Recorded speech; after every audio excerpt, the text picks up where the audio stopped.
Ayun na. Ito, Verse 2, verse 2. parto-parto. Giant saluyot siya, no? Hindi po ba yun na pangkaraniwan saluyot? Pagka ganito sila kalaki, tutusin malaki na nga ito eh. Maliliit lang ang dahon. Pero nakita nyo ba ito? Ito, yan ah. Kaya giant saluyot po yan. Nakita nyo yung isa doon? Ito, tignan ninyo oh. Yan. Lahat ng nakalagay po dito, giant saluyot lahat yan. Pag tuloy-tuloy ng magulan at lalaki yan, silaki ng tao yan. So, ito naman yung pag meron ka sakit na bato. Ito. Ayan. Buti nakahabol lang ulan. Ilalaga mo lang yan, gagawin parang tsaha. Araw at gabi. Para matanggal yung sakit mo sa bato. Ito pa yung mga giant saluyot. Ayan. Pero wala po kaming gamot dito sa nagbabato. Ayan ha. Kaya sagana po ang ulan ngayon. Yan.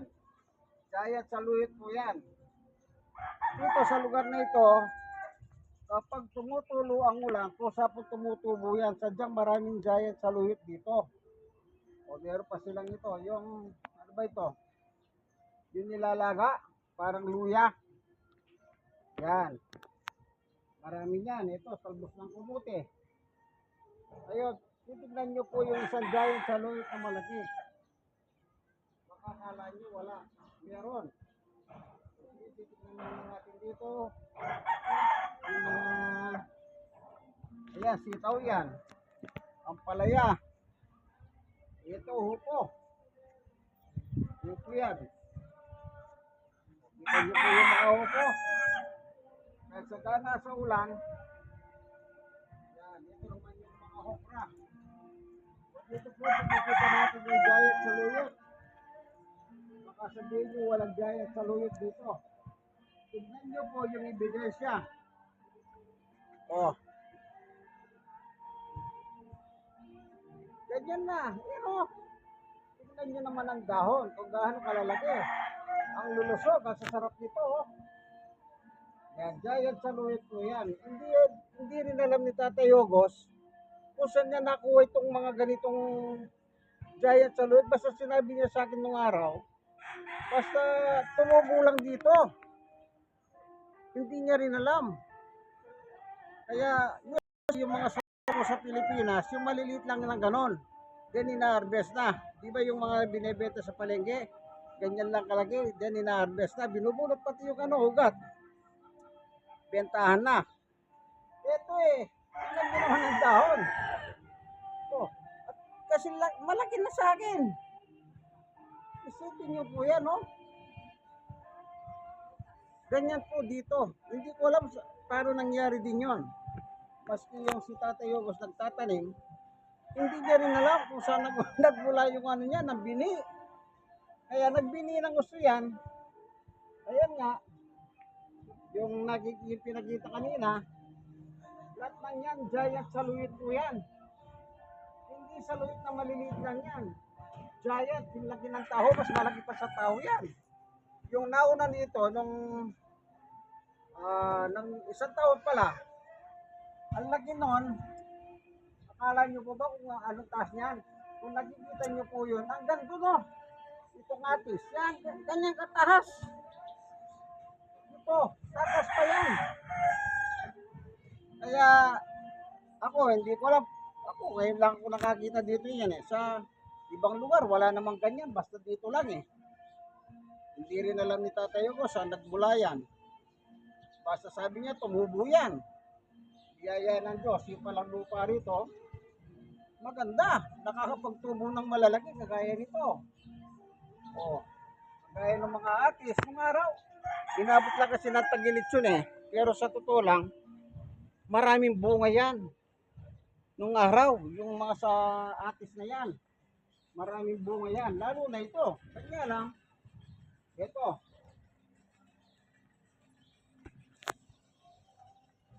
Itong puno na ito, kita nyo oh. Dahil sa inabot ng taginit ito, ang daming bunga na sayang. Ayan oh. Ito sira na yan. Ito sira na yan. Ito na lang ang matino. O isipin nyo, ang dami yan dito pa lang marami na yan. Pero parusitas, kanya lang, inabot ng taginit. Nasayang. Langka. Nang binigyan ako ni tatay yung isang langka na yan, kapit na sako. Ang laki. First time kung binigyan niya ako ng ganyan. Ito maganda. Guyabano. Ayan, ang dami ng guyabano. Pagka lumag dito, magbibigyan ng maraming prutas yan.